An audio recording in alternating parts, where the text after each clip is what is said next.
काट घेऊन या गाडी ताट घेऊन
ठिकाणी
ले गए हो बाबा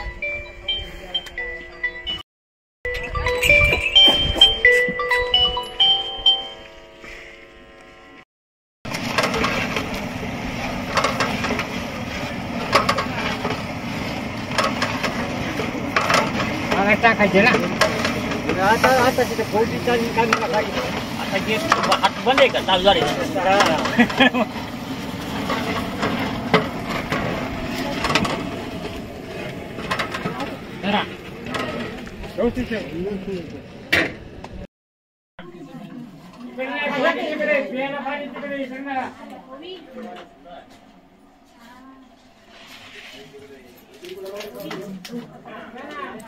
पाया पडा पाया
आज अमृते पाहिला या युक्तीप्रमाणे या ठिकाणी 2016 साली गवळी बाबा मंदिराची स्थापना झाली, मूर्ती प्राण प्रतिष्ठा झाली आणि तेव्हापासून आज तागायत आपण दरवर्षी या ठिकाणी वर्धापन दिन गवळी बाबांचा साजरा करत असतो।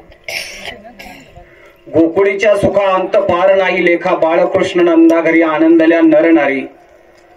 पूर्वीचा काळ आणि त्या काळातील ती जमीन त्या टाइमातल्या जर परिस्थिती जर बघितली तर त्यावेळेस गोपालन व्यवसाय या ठिकाणी आपण अंदाज किंवा तर्काने ओळखायचा का गवळी बाबाचं या ठिकाणी मंदिर आहे या अर्थी या ठिकाणी गवळी म्हटलं का गाय पालन याही ठिकाणी आहेत।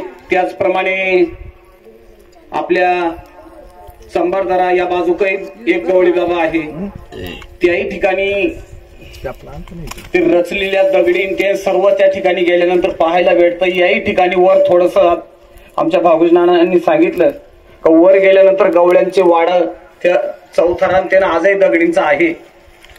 या गवळी बाबांची या ठिकाणी सर्वच या दळ्यातील मनोभावे सेवा करत असतात। यांना धन्यता द्यावी तेवढी थोडी आहे, कारण काही ठिकाणी मंदिर बांधले मनोहरापरी दीपाविना शून्य। पैसा असतो, मंदिर माणसं बांधत असतात, परंतु त्या ठिकाणी झाडलोट करण्यासाठी वारा असतो आणि स्वच्छता करण्यासाठी पाऊस असतो, म्हणजे त्या ठिकाणी झाडायलाही कोणी येत नाही आणि स्वच्छतेच्या दृष्टीने पाणी घालायलाही कोणी येत नाही। परंतु या ठिकाणी नित्य नेमाने जो या ठिकाणी येईल तो या ठिकाणी नंदादीप लावित असतो, झाडलोट करत असतो। असो बोलण्यासारखं खूप आहे, परंतु या ठिकाणी वेळ झालेली आहे आणि आजचे शिवव्याख्याते आमची मेहुणी साईकृपा कृषी सेवा केंद्रात कित्येक वेळा आमची गाठ भेट झाली, परंतु आपण शिवव्याख्यान करता हे मला माहिती नव्हतं। जेव्हा दत्तोबाचा फोन आला ते म्हटले मेहुणीच आहे, म्हटलं आनंद आहे, कारण अगोदरही आपली गाठभेट झालेलीच होती आणि आज मामाच्या गावात मेहुणीला या ठिकाणी म्हणजेच हरिभक्तपरायण शशिकला ताई शेळके यांना या ठिकाणी व्याख्यान करायचा योग म्हणजे दुग्ध शर्करा योग म्हणावा लागेल। दुधात ज्याप्रमाणे साखर पडावी त्याप्रमाणे आजचा हा योग आहे। ताई आपल्याला विनंती आहे का आपण या ठिकाणी सिंहासनावर विराजमान व्हायचे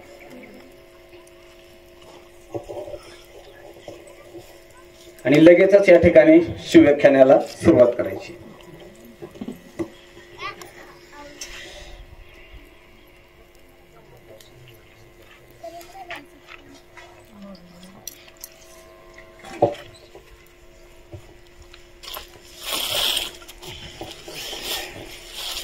आदरणीय व्यासपीठ आणि व्यासपीठावरील उपस्थित सर्व मान्यवर, आंबेदुमाला गावचे सरपंच माननीय गागरे साहेब, आंबेदुमाला पंचक्रोशीतील सर्व भाविक भक्त आणि या ठिकाणी गवळी बाबा ट्रस्टचे सर्व कार्यकर्ते, या सर्वांचं आणि विशेषतः ज्यांनी मला आज या ठिकाणी बोलण्यासाठी जी सुवर्ण संधी दिली ते म्हणजे आमचे बंधू दत्तात्रय ढेरंगे, या सर्वांचं आज मी या ठिकाणी मनापासून आभार मानते।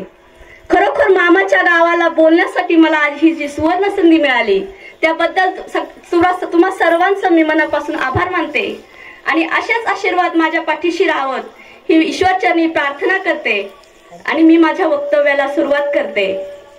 खरं तर आज माझी ही पहिलीच वेळ आहे, बोलण्यामध्ये काही चुकलं तर सगळ्यांची क्षमा मागते, कारण साळुंकी बोलत असे मंजुळ वाणी, बोलविता धनी वेगळाची, करविली तैसी वटवट, वाकडी की नीट देव जाणे, या उक्तीप्रमाणे आज माझ्याकडून बोलण्यात काही चूक झाली तर सगळ्यांची क्षमा मागते आणि माझ्या वक्तव्याला सुरुवात करते। अंधार दाटला होता चोहीकडे, रस्त्यावरतीही होते काटे, मुघलांच्या त्या जुलुमाला कंटाळले होते मराठे, कुठे सूर्योदय आणि कुठे सूर्यास्त, शिवा त्या शिवनेरीवर जिजाऊ पोटी जन्माला आला शिवा, त्या शिवनेरीवर जिजाऊ पोटी जन्माला आला शिवा। असं म्हणतात की महापुरुषांचं वागणं सामान्य लोकांना अनाकलनीय असतं, परंतु महापुरुषच जुनी व्यवस्था मोडून नवीन व्यवस्था निर्माण करत असतात। नवीन व्यवस्था निर्माण करणं हे त्यांचं जीवित कार्य असतं। अशीच व्यवस्था महाराजांनी निर्माण केली। शिवाजी नावाप्रमाणे फक्त 3 अक्षरे, पण 3 शतके उलटून गेल्यावरही ही 3 अक्षरे कानावर पडल्यावर हृदयाची स्पंदने आनंदाने आणि उत्साहाने प्रेरित होतात, मान ताठ होते आणि नसा नसातून रक्ताचा प्रवाह वेगाने वाहू लागतो। काय जादू आहे या 3 अक्षरांची, अरे कोणतं रसायन आहे या 3 अक्षरांचं। जादू या 3 अक्षरांची मुळीच नव्हे, जादू आहे ती ही 3 अक्षरे धारण करणाऱ्या उज्ज्वल आणि उदात्त चरित्राची। हे रसायन आहे नैतिक आणि निरामय चरित्राचं। माणसाला झपाटून टाकणारा प्रभाव आहे विलक्षण सामर्थ्य आणि सुलक्षणशील यांच्या समन्वयाचा। सत्याची ढाल होती, निष्ठेची तलवार होती, वीरतेचा भाला होता, हर हर महादेव नारा होता, सह्याद्रीची साथ होती, जिजाऊचा आशीर्वाद होता, मरणाची भीती नव्हती, स्वराज्य हाच ध्यास होता, स्वराज्य हाच ध्यास होता। छत्रपती शिवाजी महाराजांचा जन्म 19 फेब्रुवारी 1630 मध्ये पुणे जिल्ह्यातील शिवनेरी या किल्ल्यावर झाला। दादोजी कोंडदेवांच्या देखरेखीखाली बाळ शिवाजीचं शिक्षण सुरू झालं। शस्त्र, अस्त्र आणि संस्कार या 30 सूत्रीचं बीज बाळ शिवाजीच्या मनावर पेरलं गेलं। शिवाजी महाराज शूर होते, शिवाजी महाराज वीर होते, यापेक्षाही छत्रपती शिवाजी महाराज चारित्र्य संपन्न होते। जगाच्या पाठीवर असा एकमेव राजा होऊन गेला ज्याच्या दरबारात कधीही कोणतीही स्त्री नाचली नाही, कोणतीही स्त्री कधी गुलाम बनून राहिली नाही। लहानपणी एकदा बाळ शिवाजी चोरून नर्तकीचा नाच पाहायला गेले। आऊसाहेबांनी त्यांना जवळ बोलावलं, राज राज तुम्हाला बायका नाचविणारा शिवबा नाही व्हायचंय, राज राज तुम्हाला बायका वाचविणारा छत्रपती व्हायचंय, राज तुम्हाला बायका वाचविणारा छत्रपती व्हायचंय। हे होते जिजाऊचे संस्कार, एका स्त्रीला सन्मानानं आणि अभिमानानं जगायला शिकविणारे। पण आता राज नाही येणार आपल्याला वाचवायला, आता आपल्यालाच लढावं लागेल। जर एखाद्याने आपल्याला हात लावला ना, तर ज्याने हात लावला ना आई ग म्हणत बसण्यापेक्षा ज्याने हात लावला ना मित्रांनो त्याला त्याचा बापच आठवला पाहिजे। तलवारीपेक्षा तीक्ष्ण या नजरेची धार आहे, महाराष्ट्राची वाघीण तू, भवानीची तलवार आहेस, भगव्याची रक्षणी तू, स्वराज्याची तू मेखा आहेस। अगं बळी समजू नको स्वतःला, त्या जिजाऊची तू लेक आहेस, त्या जिजाऊची तू लेक आहेस। मित्रांनो, खरं तर इतिहास घडवणारी माणसं इतिहास विसरू शकत नाही आणि इतिहास विसरणारी माणसं इतिहास घडवू शकत नाही. हा इतिहास आहे. निरक्षर मराठ्यांचा इतिहास सुवर्ण अक्षराने लिहून ठेवावा इतका तेजस्वी आणि ओजस्वी इतिहास याच मातीत घडला. नवीन इतिहासाची पायाभरणी करण्यासाठी नवीन पिढी नव्या जमाना आता सज्ज होत आहे. 350 वर्षापूर्वी छत्रपती शिवाजी महाराजांनी याच मातीत अभेदपूर्ण क्रांती केली. जिच्या कुशीतून मराठ्यांचं देखणं स्वप्न निर्माण झालं त्या राजमाता जिजाऊ. ज्या महापुरुषानं स्वराज्याची संकल्पना मांडली ते राजे शहाजी राजे. ज्या वारसदारानं हे देखणं स्वप्न सत्यात उतरवलं ते राजे शिवछत्रपती. आणि ज्या वारसदारानं हे देखणं स्वप्न आपल्या खांद्यावर पेललं ते राजे शंभू छत्रपती. या 4ही महापुरुषांना माझा मानाचा मुजरा. मित्रांनो, खरं तर ज्या मातीत आम्ही राहतो ना ती मातीच नेमकी अशी. ज्या महाराष्ट्रात आम्ही राहतो तो महाराष्ट्र नेमका असा. महाराष्ट्र म्हणजे मराठी मातीचा मातीचा महाराष्ट्र. भक्तीच्या शक्तीच्या पावित्र्याचा महाराष्ट्र. पोलादी छाताडातल्या जीवाला पेटून उठणारा महाराष्ट्र. आणि गरजा महाराष्ट्र माझा म्हणत स्वाभिमानी मराठ्यांचा अभिमान जिवंत आणि ज्वलंत ठेवणाऱ्या जगदंबा पळदुरातून भिंगावणाऱ्या वादळाचा माझ्या शिवबाचा महाराष्ट्र. आणि हाच महाराष्ट्र नव्हता धर्माचा अभिमान की नव्हता स्वराज्याचा स्वाभिमान. अशातच घुमला एक विजेचा लोळ सह्याद्रीच्या दऱ्याखोऱ्यामध्ये. जे झोपले होते ते जागे झाले, जे जागे होते ते उभे झाले, जे उभे होते ते चालते झाले आणि चालणाऱ्यांच्या खांद्यावर स्वराज्याचं निशाण आलं. हे राज्य व्हावं ही श्रींची इच्छा दौडू लागली. मोहीम फत्तेच्या इशारती दौडू लागल्या आणि 750 वर्षानंतर तमाम महाराष्ट्रातलं माणूसबळ एकवटलं गेलं आणि रायगडावर 32 मनाचं सोनेरी सिंहासन उभं राहिलं. लोक कल्याण रयतेचं राज्य स्थापून शिवकल्याण राजा शिवबा छत्रपती झाला. सकल गुणवंदित अखंड लक्ष्मी अलंकृत राजकार धुरंधर श्रीमान राजाधिराज श्री श्री श्री छत्रपती शिवाजी महाराज की जय. ही एकच ललकारे महाराष्ट्राच्या कणाकणाला आणि मराठ्यांच्या मनामनाला भेदून चालती झाली. आणि मित्रांनो, खऱ्या अर्थानं या मातीत कष्टकऱ्यांचं, शेतकऱ्यांचं, कामकऱ्यांचं राज्य आलं. अरे आजही कुणाला सांगावं लागत नाही छत्रपती शिवाजी महाराज कोण होते. अरे आजही कुणाला बोलावं लागत नाही छत्रपती शिवाजी महाराजांनी नेमकी काय केलं. अरे दूरवर एखादी ललकारी ऐकू येते ना छत्रपती शिवाजी महाराज की आणि आपल्या ओटातून कधी जय हा शब्द बाहेर पडतो आपल्यालाही कळत नाही. अवघं 50 वर्षाचं आयुष्य माझ्या राजाच्या वाट्याला आलं. त्यातली 10 वर्ष बालपणात गेली, 10 वर्ष रणांगणावर युद्ध खेळण्यात गेली. उरली फक्त 30 वर्ष. या 30 वर्षाच्या कारकिर्दीत या माणसानं मन मेलेल्या आणि माना गुलामीने झुकलेल्या सह्याद्रीच्या कडे कपारातून लाखाला भारी पडेल असा एक मावळा स्वराज्यासाठी उभा केला.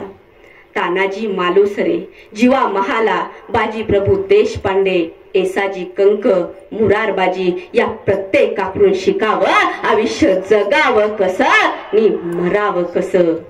एक माणूस अशा पद्धतीने जोडला गेला की शरीरातील रक्ताचा शेवटचा थेंबही स्वराज्याच्या मातीसाठी आणि स्वराज्याच्या मातीतच सांडला. हा आमचा इतिहास आहे. अफजल खानाचा कोथळा बाहेर काढायला महाराजांना फक्त 2 मिनिटं लागली. पण या 2 यशस्वी मिनिटासाठी महाराजांनी तब्बल 1 वर्षाचं नियोजन केलं. शिवाजी राजाला जिंदा या मुर्दा पेश करतो असा विडा अफजल खानानं उचलला आणि खान प्रचंड सेना घेऊन विजापूरच्या दिशेनं निघाला. आणि महाराजांच्या नियोजनाला सुरुवात झाली. महाराजांनी आपल्या माणसांकरवी खानाचा हत्ती विष देऊन मारला. हत्ती कसा मेला हे खानाला नाही कळलं, पण हत्ती मेला हे मात्र खरं. हत्ती मेला म्हणजे अपशकुन झाला या विचारानं खानाच्या सैन्याचे खच्चीकरण करण्यात आले. अहो, खानाच्या सैन्याचे सोडा, खानाच्या मनाचेही इतके खच्चीकरण झाले की खानाने निघताना आपल्या 60ही बायकांच्या गर्दनी छाटल्या आणि मग खान पुढे निघाला. का तर आपण परत येऊ की नाही याची खात्री खानालाही नव्हती. महाराजांनी खानाचा पराभव आधी मनानं केला आणि नंतर रण सोपं केलं. खान पोचला. कसंही करून महाराजांनी रणांगणावर यावं यासाठी खानानं ठीक चाली प्रतिचाली आखल्या. ठिकठिकाणची मंदिरं उद्ध्वस्त केली. आया बहिणींच्या इज्जतीवर घाला घातला. पंढरपूर, तुळजापूर यासारख्या पवित्र तीर्थक्षेत्री खान चालून गेला. का तर महाराजांचं रक्त खवळेल आणि महाराज प्रति हल्ला करतील. परंतु असं काहीही झालं नाही. उलट महाराजांनी शांत डोक्याने रायगड सोडला आणि महाराज प्रतापगडावर आले. प्रतापगडच का? कारण उभ्या मैदानात खानाला सामोरं जाणं म्हणजे मृत्यूच्या जबड्यात अडकण्यासारखं आहे. खानाचा बदला घ्यायचा असेल तर शक्तीने नाही तर युक्तीने खान मारावं लागेल आणि म्हणून निवडला प्रतापगड. इतका प्रचंड कठीण इतका की शत्रू चाल करून वर जाईपर्यंत सैर पैर झाला पाहिजे, घामाघूम झाला पाहिजे. ही होती युद्धनीती. मोठी जहरी आणि गहरी चाल पाहून खान चौताळला, पण पर्याय नव्हता. प्रचंड झाडा झुडपाचा, अवघड वाटेचा, कडे कपारीचा प्रतापगड, जिथे सूर्यप्रकाश दिवसा जमिनीपर्यंत पोहोचत नाही. अहो, माणसांचं सोडा, पाखरही तिथं कधी फिरकत नाही, इतका भयान प्रतापगड. खान प्रतापगडाच्या पायथ्याशी पोचला.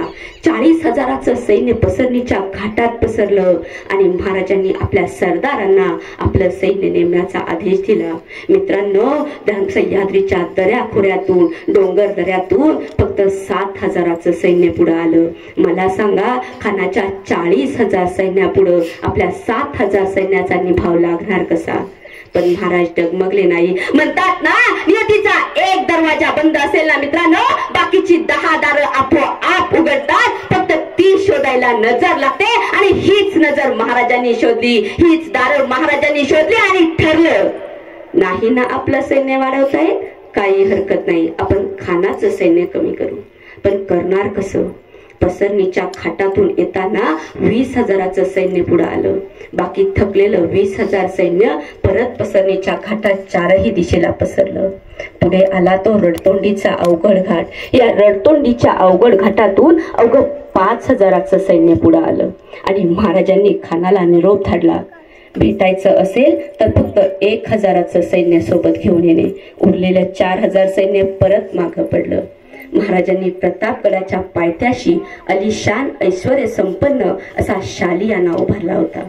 महाराजांनी खानाला खूप घाबरत असल्याचं भासवलं. खानाचा अहंकार फुलून आला. महाराजांनी खानाला परत निरोप धाडला. आम्ही आपणास खूप घाबरत आहोत. आम्हाला भेटायचं असेल तर आपण शामियानात हजर राहावे. आणि ठरल्याप्रमाणे बरोबर दुपारी 12:35 महाराज प्रतापगडावरून खाली निघले. मला सांगा, हीच वेळ का निवडली असेल बरं?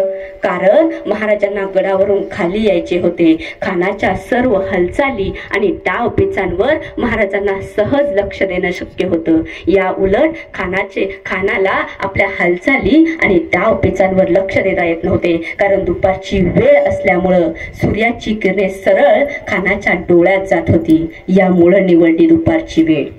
ठरलेल्या अटीनुसार प्रत्येकासोबत 4 सैन्य रक्षक घ्यायचे ठरवले. महाराजांनी सोबत घेतला जीवा महाला. का तर अफजल खानानं सय्यद बंडाची निवड केली होती. महाराजांनी सोबत घेतला संभाजी कावजी कोंडाळकर, कारण खानासारख्या हत्तीला भिडायचं असेल तर खानाची ताकद असणारा संभाजीच हवा सोबत. आणि म्हणून घेतला संभाजी कावजी कोंडाळकर. आणखी 2 सैन्य रक्षक सोबत घेतले आणि महाराज निघाले. अवघ्या 2 तासात महाराज प्रतापगडाच्या पायथ्याशी पोचले. सर्व मावळ्यांना नियोजनाप्रमाणे आपापल्या जबाबदाऱ्या वाटून दिल्या आणि महाराज बरोबर 2 वाजता नियोजनाप्रमाणे शामियानात पोचले. शामियानात अगोदरच खान बसलेला होता. शामियानात पोचल्याबरोबर खान ताडकन उभा राहिला आणि कडाडला, ए हे शिवाजी, 5-5.5 फूट इंचीचं देखणं रुबाबदार शिवाजी असते कदम खानाच्या जवळ येत होते. खानाने भेटीसाठी हात फैलावले. आओ शिवाजी. महाराज खानाच्या भेटीसाठी खानाच्या मिठीत गेले. खानाचे हात महाराजांच्या पाठीवर पडले. एक हात महाराजांच्या पाठीवर पडले. मिठ्या घट्ट आवळल्या गेल्या. दाब पडला. एक हात महाराजांच्या गळ्याभोवती घट्ट झाला. महाराज गुदमरले. खानाची कट्यार महाराजांच्या मस्तकावरून सटकली. दगा जाणवला आणि क्षणात वाघनख बाहेर पडलं आणि प्रचंड ताकदीनिशी खानाच्या पोटात खुपसलं. दगा दगा करत खान कडाडला. तोपर्यंत महाराजांनी खानाचा कोथळा बाहेर काढला. आरडा झाला. सय्यद बंडा पुढे आला. सय्यद बंडाचा दानपट्ट्याच्या साह्याने सय्यद बंडाचा हात वरच्या वर उडवला आणि इतिहास कडाडला. होता जीवा म्हणून वाचला शिवा.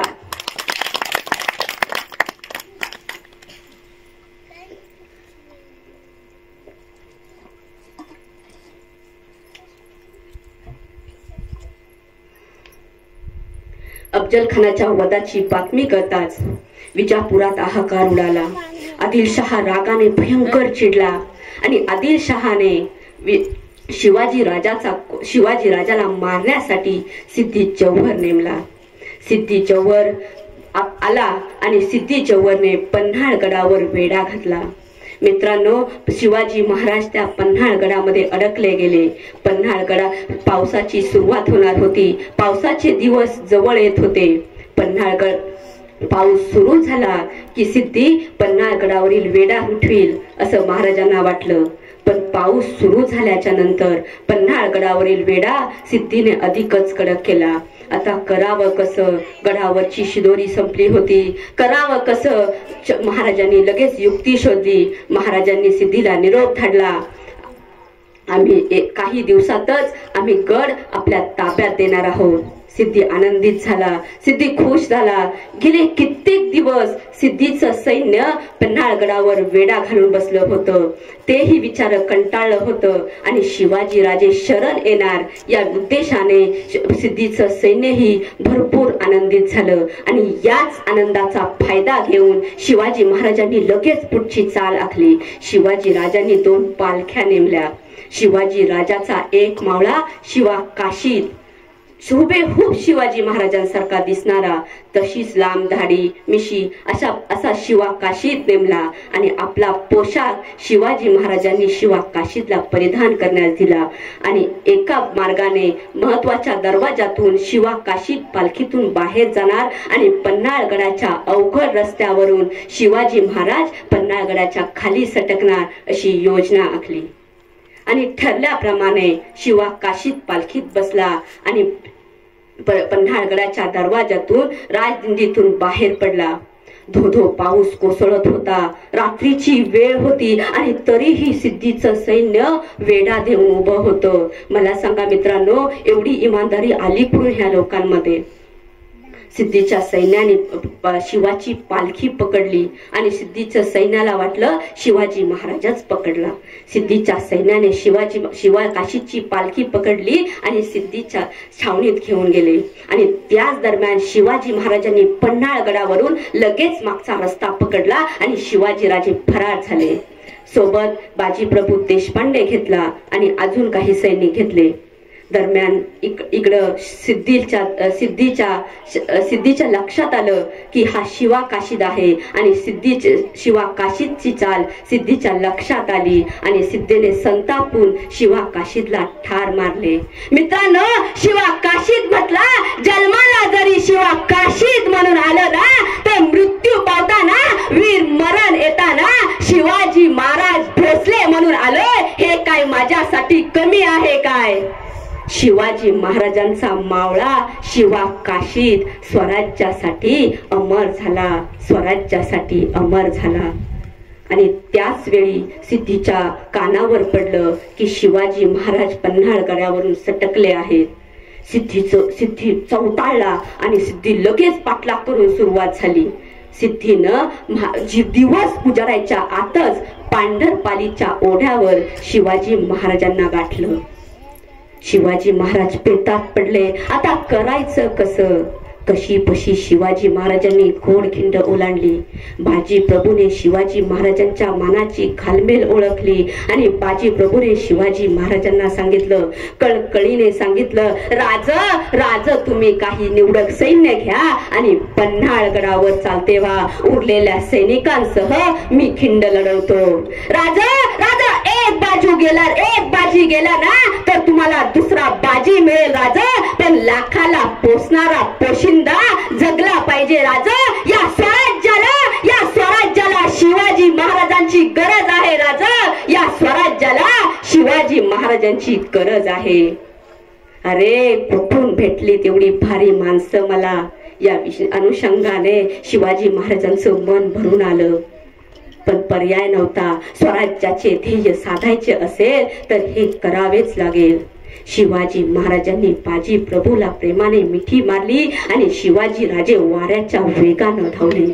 इकडं बाजी प्रभूने खिंडीच्या तोंडाशी पाय रोवून उभा राहिला. उरलेल्या काही माणसांसगट मावळ्यांसगट सिद्धीने आपल्या मावळ्यांच्या तुकड्या पाडल्या. प्रचंड प्रमाणात दगडगोटे जमा केले आणि त्याच वेळी सिद्धीचं सैन्य युद्धाची गर्जना देऊन खिंडीवर येऊन धडकलं. आणि बाजी प्रभूने आवाज दिला, पठ्ठांनो सावध, जीव गेला तरी चालेल पण गनिमाला खिंड चढून वर देऊ नका. पठ्ठांनो सावध व्हा, जीव गेला ना तरी चालेल पण गनिमाला खिंड चढून वर येऊ देऊ नका. आणि आपल्या मावळ्यानं हर हर महादेव नारा टोकला आणि जे सुरुवात केली दगड कोणाची डोकी फोडली, कोणाच्या हातपाय तोडले. या दगडांनी आपल्या मावळ्याने खिंड लढवली. मित्रांनो, या दगडांनी आपल्या मावळ्याने खिंड लढवली. आणि बाजी बेहोश होऊन ओरडला, वार माझ्या पठ्ठ्याओ, वार माझ्या पठ्ठ्याओ. सैन्याची तिसरी टोळी आली आणि त्यांनी अनावधानानं बाजीलाच घेरलं. बाजी प्रभू बेहोश होऊन लढत होता आणि साप तलवारीचे वार बाजीच्या अंगावर पडत होते. बाजीच्या अंगावरून रक्ताच्या चिळकांड्या उडत होत्या. बाजी प्रभू घायाळ झाला होता. बाजी प्रभूच्या अंगात त्राण राहिला नव्हता आणि तेवढ्यात तोफेचा आवाज झाला आणि महाराज गडावर पोचले. बाजी धारा तीर्थी पडला आणि म्हटला, मी माझी चाकरी निभावली. आता मी सुखाने मरतो. महाराज गडावर पोचले. आता मी माझी चाकरी निभावली, मी सुखानं मरतो. अरे धन्य धन्य ते वीर आणि धन्य धन्य ते बाजी प्रभू. हा आहे आमचा राजा, रयतेचा राजा. आम्ही फक्त ज्योत खांद्यावर मिळवली, डोकी वर करू नाचलो, भगवा गाडीवर मिरवला. अरे पण खरा राजा आमच्या डोक्यात शिरला का रे? मला सांगा, महाराज गाडीच्या काचेवर नको, महाराज ध्यासात हवे, श्वासात हवे, अचरणात हवे, मनात हवे. नाहीतर महाराज हातावर कोरलेलं आणि आम्ही आमच्या स्टाईलला म्हणतोय, बाई वाड्यावर या. मला सांगा, खरंच आपल्याला महाराज कळलेत का रे? अरे शत्रूच्या बायकांनाही सुरक्षित घरी पोहोचवणारी, साडी चोळीचा मान देऊन सुरक्षित घरी पोहोचवणारी आपली संस्कृती आहे, आपला इतिहास आहे. खरंच हा इतिहास आपल्याला कळलाय का रे? अरे जो भगवा दिवसभर शिवनेरीवर मिरवतो, फडफड करतो, तोच भगवा रात्री कित्येक ग्लास रिकामे करतो. त्यावेळी आपल्या शिवाजी महाराजांच्या मनाचे, संभाजी महाराजांच्या मनाचे कित्येक तुकडे होत असतील याचा कधी विचार केला का रे? अरे ज्या भगव्यासाठी शरीरातील रक्ताचा शेवटचा थेंबही सांडला तो हाच दिवस पाण्यासाठी का? मग मला सांगा, अंधार फार झाला, एक दिवा पाहिजे. अंधार फार झाला, एक दिवा पाहिजे. या मातीला जिजाऊचा शिवा पाहिजे. विस्कटलेली लोकशाही आणि कुजलेलं ते देशप्रेम सांगाया पुन्हा शंभू राज पाहिजे. या मातीला जिजाऊचा शिवा पाहिजे. मित्रांनो, ज्या दिवशी आजची तरुण पिढी घरातील माय आणि गोठ्यातील गाय यांना इज्जत देईल ना, त्या दिवशी खऱ्या अर्थानं शिवजयंती साजरी केल्याचं सार्थक होईल. महाराष्ट्रातील पहिले धरण खेड शिवापूरचे धरण महाराजांनी बांधले.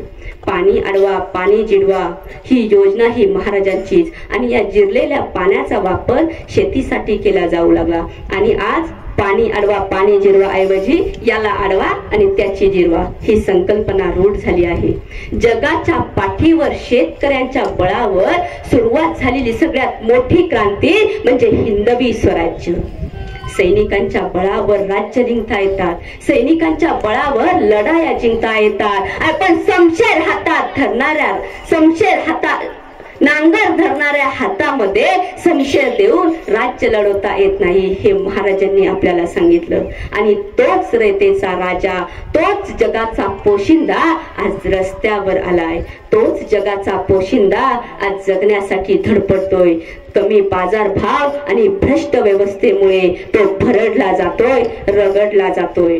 आणि त्यामुळेच मला म्हणावेसे वाटते काय ठेक, आणि हे फक्त माझ्या बापासाठी म्हणावेसे वाटते, काय ठेका घेतलाय माझ्या बाण काम करण्याचा, दिस रात त्या काळ्या मातीमंदी घाम गायण्याचा. काय ठेका घेतलाय माझ्या बाण काम करण्याचा, दिस रात त्या काळ्या मातीमंदी घाम गायण्याचा. अरे उठून सुटून हे जग बालाच का छतय, अरे उठून सुटून हे जग बालाच का छतय. त्याच्यामुळं समद ठीक आहेत हे कुणाला कळतय. त्याच्या शेतामध्ये कापूस पिकूनही त्यांनी काळी कापडं घालावीत. त्याच्या शेतात कापूस पिकूनही त्यांनी काळी कापडं घालावीत. आणि तुम्ही मात्र खुर्चीत बसून खादी वापरावीत. दिस रात काम करून परिस्थितीत नाही का सुधार, दिस रात काम करून परिस्थितीत नाही का सुधार. आणि मेहनत घामाचा मोबदला देऊन गरिबी घेतली आहे का रे त्यानं उधार, गरिबी घेतली आहे का रे त्यानं उधार. माय बापा हो, या जगाचा पोशिंदा माझा बाप अभिमानानं आणि सन्मानानं जगला पाहिजे. आणि त्यासाठी इथल्या प्रत्येक जिजाऊपोटी एक तरी शोभा जन्माला आला पाहिजे. पुन्हा एकदा त्या वीर महान रयतेच्या राजाला विनम्र अभिवादन करते. आणि स्त्री शिक्षणाची ज्योत अखंडपणे तेवत ठेवणाऱ्या क्रांतीज्योती सावित्रीबाई फुले यांना विनम्र अभिवादन करते आणि थांबते. शेवटी जाता जाता एकच सांगते मित्रांनो, शिवजयंती यासाठी साजरी करा, शिवजयंती यासाठी साजरी करा की छत्रपती शिवाजी महाराज होते म्हणून सुरक्षित आहेत आजच्या मंदिरावरचे कळस. छत्रपती शिवाजी महाराज होते म्हणून सुरक्षित आहेत आजच्या मंदिरावरचे कळस. छत्रपती शिवाजी महाराज होते म्हणून सुरक्षित आहे आमच्या दारातील पवित्र अशी अडुळस. छत्रपती शिवाजी महाराज होऊन गेले म्हणून पाहतो आम्ही सुवासिनींचं कपाळ. छत्रपती शिवाजी महाराज होऊन गेले म्हणून पाहतो आम्ही सुवासिनींचं कपाळ. छत्रपती शिवाजी महाराज होऊन गेले म्हणून पाहते आम्ही या स्वराज्याची रम्य अशी सकाळ, या स्वराज्याची रम्य अशी सकाळ. जय हिंद, जय महाराष्ट्र, जय शिवराय.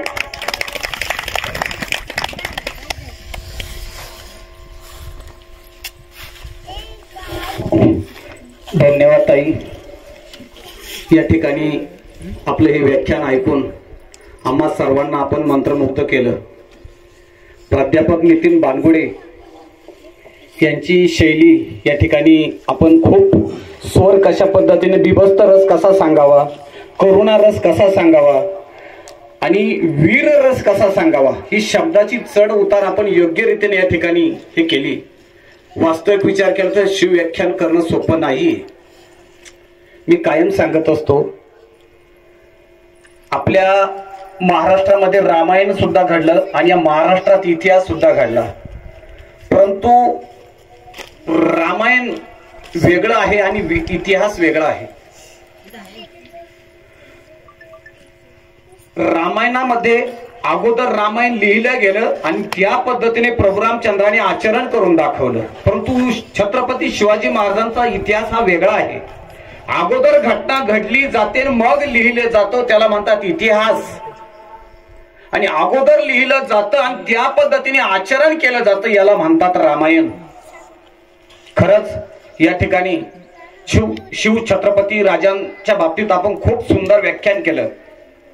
मी कायम सांगत असतो, ज्याला ज्ञानी बनायचं असेल त्याने ज्ञानेश्वरी वाचावं, ज्याला आदर्श संतती निर्माण करावी असं वाटत असेल त्याने भक्त प्रल्हादाचं चरित्र वाचावं, ज्याला चांगल्या प्रकारचं आचरण करावं असं जर वाटत असेल त्याने प्रभू रामचंद्रांचं रामायण वाचावं,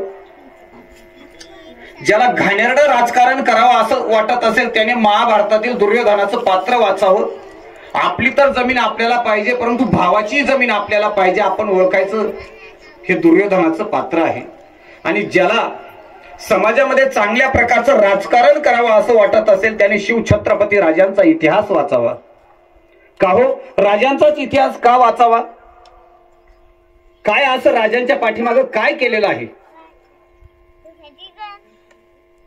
400 वर्षापूर्वी विचार जर केला तर त्यावेळेस रस्ता नसेल, पाण्याची सोय नसेल, कुठली संडास वगैरे, कुठं बाथरूम वगैरे काहीच नसून सुद्धा सर्व समाज 400 वर्षापूर्वीच्या राजाचं आजही आचरण किंवा आजही त्यांचा उच्चार का करतो?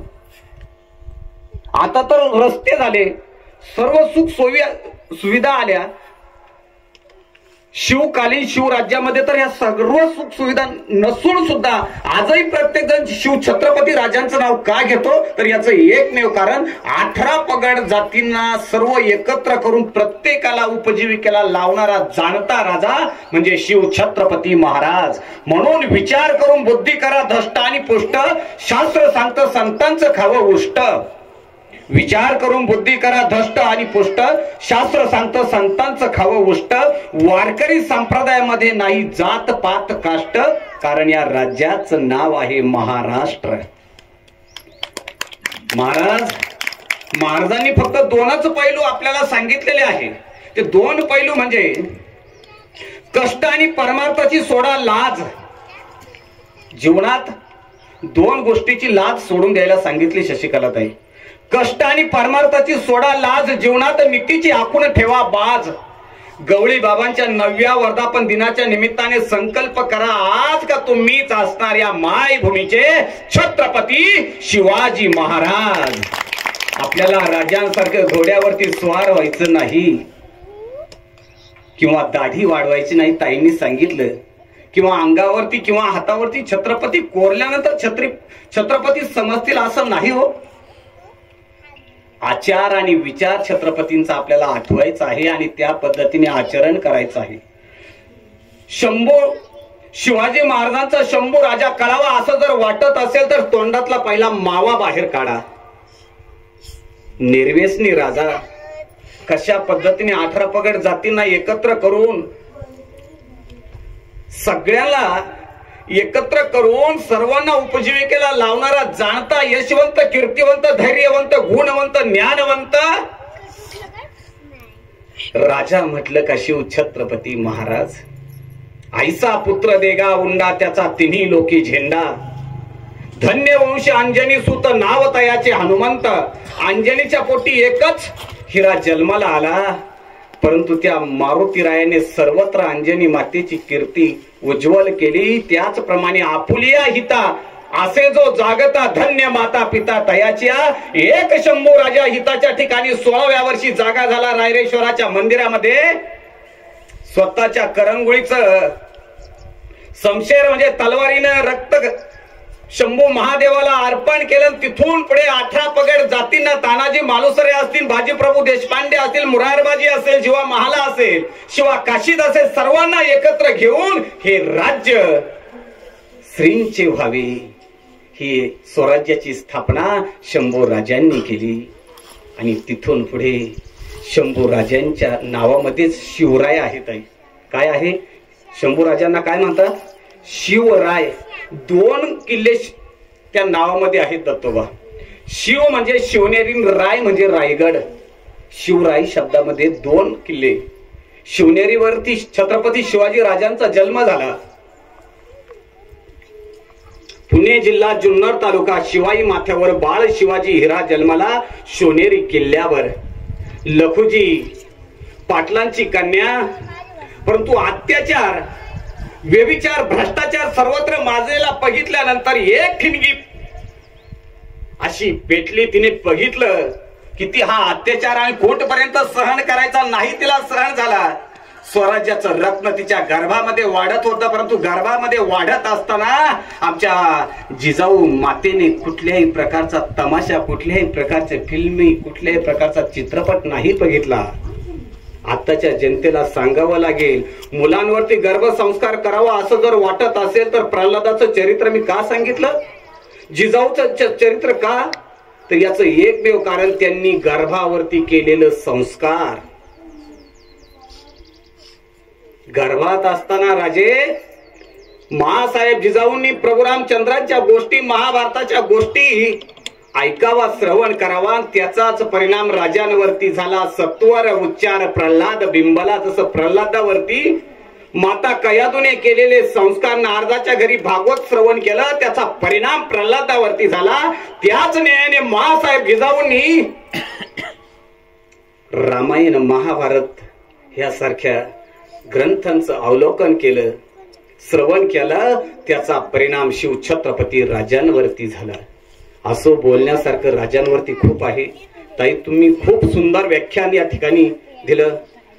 मामाच्या गावामध्ये आज आमची आत्ती सुद्धा आपलं व्याख्यान ऐकण्यासाठी या ठिकाणी आलेली आहेत. सर्वच आम्ही आहोत. आमच्या सर्वांचा आशीर्वाद आपल्या पाठीमागे राहणार आहेत इथून पुढेही. पण आपण यशवंत, धैर्यवंत जसा जाणता राजा झाला, त्याचप्रमाणे आपलीही कीर्ती सर्वत्र वाऱ्या हाती माप चाले सज्जनाचे. या ठिकाणी तुम्ही या व्याख्यान केलं, त्याचं वाऱ्याच्या हाताने माप चालत असतं. आपोआप तुम्हाला इथून पुढे भरपूर तारखा या गवळी बाबांच्या कृपेने मिळत जातील.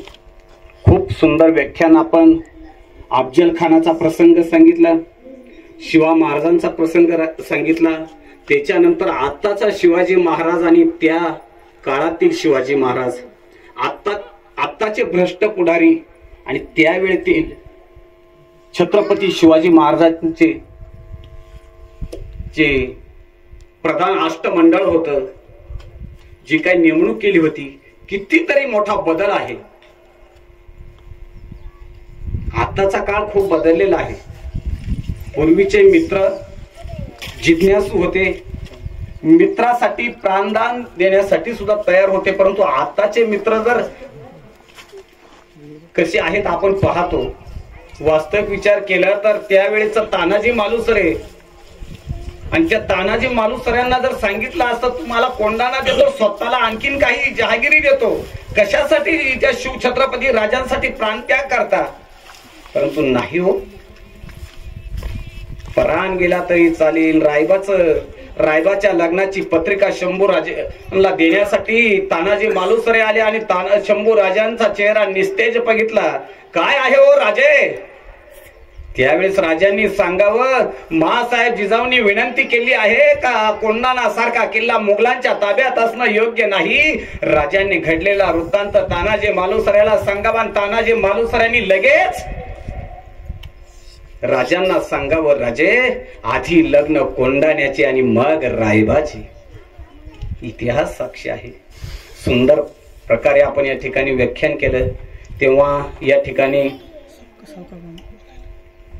यानंतर मनोगत व्यक्त करतील आंबी तुम्हाला गावचे माजी उपसरपंच, त्याचप्रमाणे समाजसेवक सावकार मामा शिंदे यांना विनंती आहे की आपण या ठिकाणी आपले मनोगत व्यक्त करावं.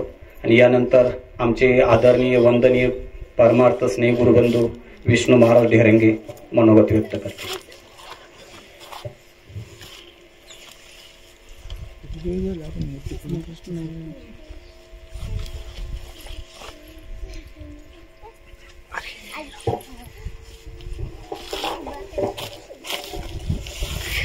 गवळी बाबा प्राणप्रतिष्ठा सोहळा वर्धापन दिनाच्या निमित्तानं, 9व्या वर्धापन दिनाच्या निमित्तानं आपण सर्वजण या कार्यक्रमामध्ये सहभागी झालो आणि या कार्यक्रमाचा आनंद द्विगुणित करण्यासाठी आपण एकत्र जमलेलो आहोत. अतिशय प्रसन्न वातावरणामध्ये या गव्हाळ्या डोंगराच्या पायथ्याशी वसलेले हे गवळी बाबाचं मंदिर आपल्याच भागातील ढेरंगे मंडळी असतील, शिंदे मंडळी असतील, काळे मंडळी असतील, वाघातली सगळी मंडळी असतील, या सर्व मंडळींना एकत्र येऊन या मंदिर बांधण्याचा संकल्प केला आणि तो पूर्णत्वास गेला. आणि बोलता बोलता त्याला 9 वर्ष पूर्ण होऊन गेले. अतिशय सुबकरित्या गवळीबाबांची मूर्तीसुद्धा आपण स्थानापन्न केली आणि आपल्या सर्वांच्या सहकार्यानं अतिशय चांगल्या रीतीनं हा दरवर्षी वर्धापन दिनाचा कार्यक्रम होत असतो. असाच हा कार्यक्रम उत्तरोत्तर वाढत जावा. गवळीबाबाच्या आपल्या हातून सर्वांच्या हातून सेवा घडावी आणि गवळीबाबांनी रोकडेश्वर महाराजांनी कळमजाई मातेनं, भवानी मातेनं आपणाला एक उदंड आयुष्य, निरोगी आयुष्य लाभावं अशी मी प्रार्थना करतो. आणि आपल्या सर्वांच्या, आमच्या सर्वांच्या या कार्यक्रमाला शुभेच्छा आहेत असं व्यक्त करतो आणि थांबतो. रामकृष्ण हरी.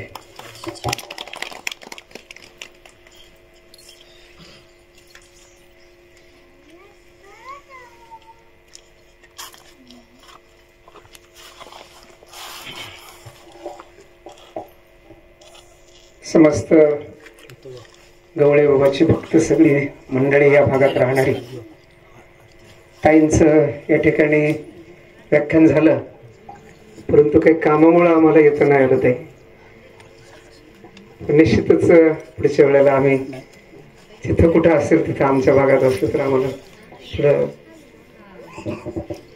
आणि सर्वात महत्वाचं महाराजांनी आता सांगितलं, विजय महाराज सांगितलं की काही प्रसंग ऐतिहासिक त्यांनी दिले, दाखले दिले. आणि खऱ्या अर्थानं जी स्मृती जी छत्रपतींना सह्याद्रीच्या दऱ्याखोऱ्यामध्ये मावळ्यांमध्ये ते स्फुल्लिंग जागवलं, चेतवलं, स्वराज्य निर्माण केलं. आणि ते स्वराज्य आपण आज खऱ्या अर्थानं उपभोगत आहोत. यवनांचं राज्य असून छत्रपतींना आपला हिंदू धर्म रक्षण केला आणि आपल्या माया बहिणी, आपले सर्व पुरुष मंडळी आज गुण्यागोविंदानं कुठलाही हिंदू धर्माचा उत्सव असो, आपल्या गवळेबाबाचा उत्सव असो, आपण पार पाडत आहोत. ही अतिशय आपल्याला छत्रपतींच्या स्वराज्यापासून मिळालेली ही आपल्याला एक चांगल्या प्रकारची उपलब्धी आहे, चांगल्या प्रकारची एक देणगी म्हणायला हरकत नाही. ज्या ठिकाणी आपण राहतो त्या ठिकाणी सगळ्यात महत्वाचं त्या दैवताचं, जसं ग्रामदैवताची ताकद, ग्रामदेवताचं अस्तित्व, आपल्या श्रद्धेवर, आपल्या भावनेवर आपण त्या ठिकाणी त्याची करत असलेली सेवा, जागृती देवामध्ये कधी येते तर त्या ठिकाणी केले जाणारे कार्यक्रम, देवाचा कोणत्याही प्रकारचा उत्सव असो, जन्मोत्सव असो, कोणत्याही प्रकारचा उत्सव असो, रोज देवाचं निरंजन आपण सकाळ संध्याकाळ लावणं, उदबत्ती लावणं, त्याची आरती करणं आणि त्याला आपण चांगल्या प्रकारे मनोभावे भजणं, हे जर आपण करत आलो तर त्या ठिकाणची जी माणसं आहेत ती सुखी राहतात.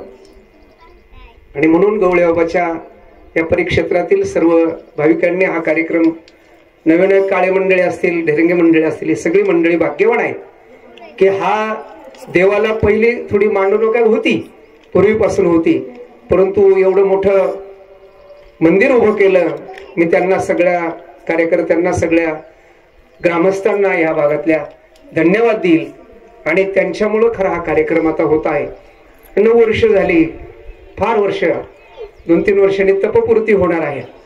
आणि म्हणून इथं कायम दिवा लागला पाहिजे, हे महत्वाचं आहे.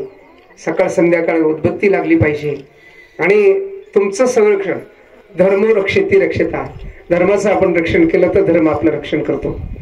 देवामध्ये जागृती केव्हा येते की मगाशी सांगितलं मी त्याप्रमाणे आपण सगळं करत असालच आणि इथून पुढेही चालू ठेवा. आणि खूप खूप आपल्या या कार्याला, परमेश्वराच्या म्हणजे देवाच्या कार्याला खूप खूप सदिच्छा. आणि तुम्हाला देव बळ देवो आणि तुम्हाला देव चांगल्या प्रकारची बुद्धी देवो. दुर्बुद्धी ते म्हणा कदा नकोजो नारायणा. तर चांगल्या प्रकारची सद्बुद्धी दिलेली आहे आणि या सद्बुद्धीचा उपयोग आपण देवाच्या धर्माच्या कार्यासाठी करत आहात. आपलं पुन्हा मी सुयश आपल्या इथून पुढच्या कार्यक्रमाला चिंतितो. सदिच्छा. रामकृष्ण हरी. रामकृष्ण.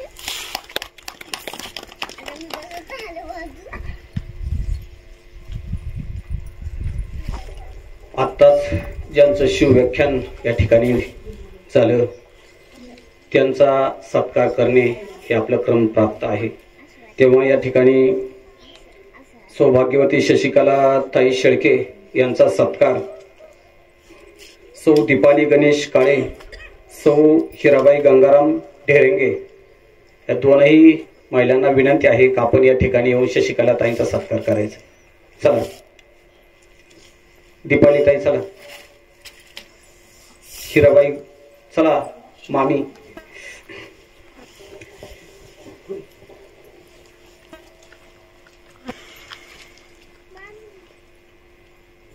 यानंतर या ठिकाणी आरती होईल. आजच्या आरतीचे मानकरी गोरक्षनाथ बाबूजी ढेरेंगे आणि सदाशिव सावळेराम शिंदे. दोघांनाही विनंती आहे की आपण या ठिकाणी यायचे. आजच्या आरतीचे मानकरी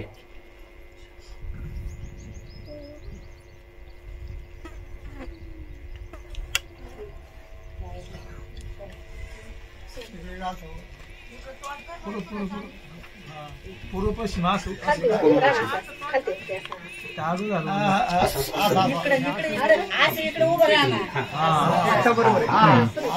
फोटो काढायला घेऊन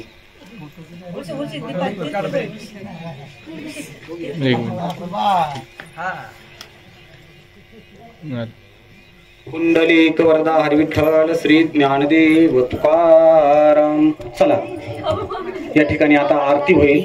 आरती झाल्यानंतर या ठिकाणी पसायदान होईल आणि पसायदान झाल्यानंतर याच ठिकाणी लगेच आपल्याला भोजन आहे.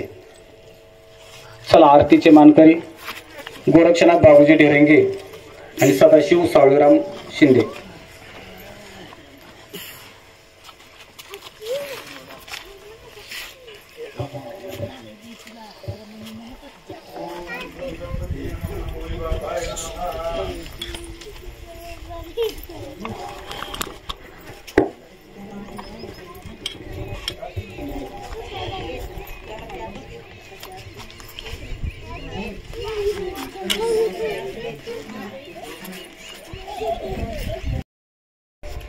श्री कृष्ण गोविंद हरे मुरारी हे नाथ नारायण वासुदेव. श्री कृष्ण गोविंद हरे मुरारी हे नाथ नारायण वासुदेव. श्री कृष्ण गोविंद हरे मुरारी हे नाथ नारायण वासुदेव.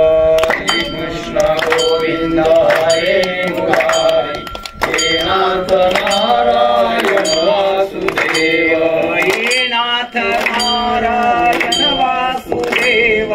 हे नाथ नारायण वासुदेव. हे नाथ नारायण वासुदेव. हे नाथ नारायण वासुदेव. हे नाथ नारायण वासुदेव. हे नाथ नारायण वासुदेव. हे नाथ नारायण वासुदेव. हे नाथ नारायण वासुदेव. हे नाथ नारायण वासुदेव. हे नाथ नारायण वासुदेव. श्री कृष्ण गोविंद हरे मुरारी हे नाथ नारायण वासुदेव. श्री कृष्ण गोविंद हरे मुरारी हे नाथ नारायण वासुदेव. श्री कृष्ण गोविंद हरे मुरारी हे नाथ नारायण वासुदेव.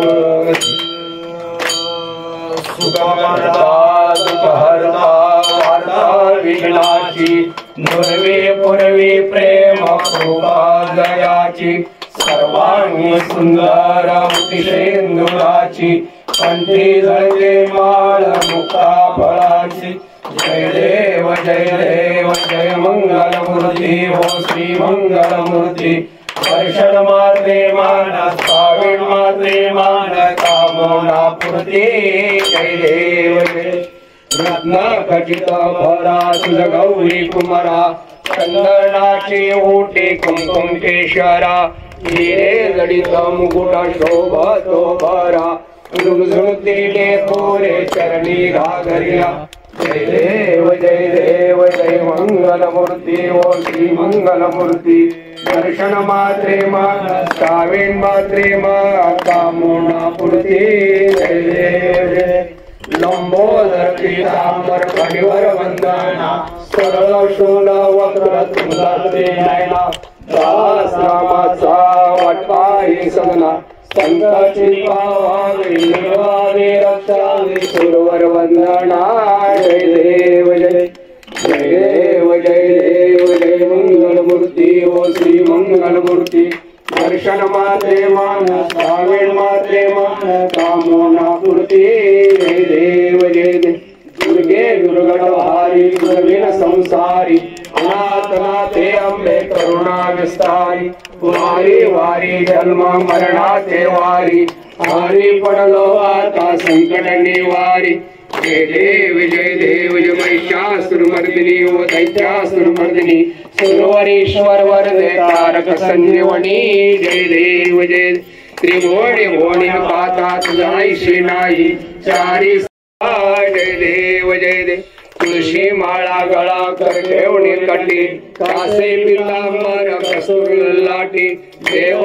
सुरावरण ते भेटी दंड हनुमंत पुढे उभे राहती जय देव जय पांडुरंगा वाई पांडुरंगा रखुमाई वल्लभ राईच्या वल्लभ पावे जीवलगा जय देव जय आषाढी कार्तिकी नको गुणवंता अनंता रघुनायका मागणेची आशा जय जय रघुवीर समर्थ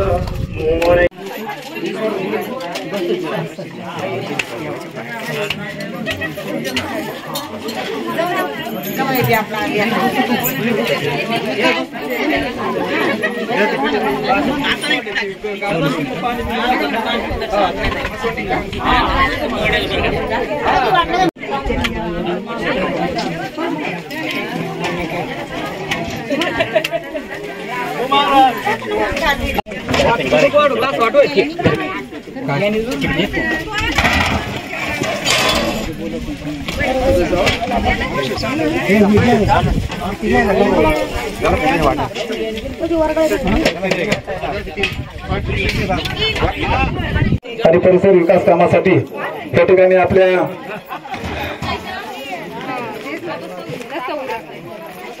गावचे हरिभक्त पारायण विष्णू महाराज धोरंगे यांनी 201 रुपयाची देणगी या ठिकाणी दिली. त्यांचं सुद्धा कामासाठी आपल्या सोसायटीचे चेअरमन सन्माननीय सीताराम शेठ नरवडे यांनी सुद्धा 501 रुपयाची देणगी या ठिकाणी दिली.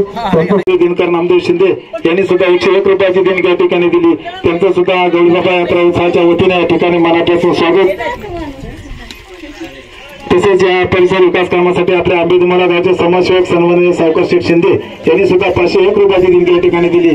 त्यांचं सुद्धा गौरीबाबा यात्रा उत्सवाच्या वतीने या ठिकाणी मनापासून स्वागत. त्या गौरीबाबाच्या महान कार्यासाठी ज्यांनी देणगी स्वरूपात असेल अन्न स्वरूपात असेल त्या भाविकांनी आपल्याला या ठिकाणी अतिशय मोलाचं सहकार्य या ठिकाणी केलं.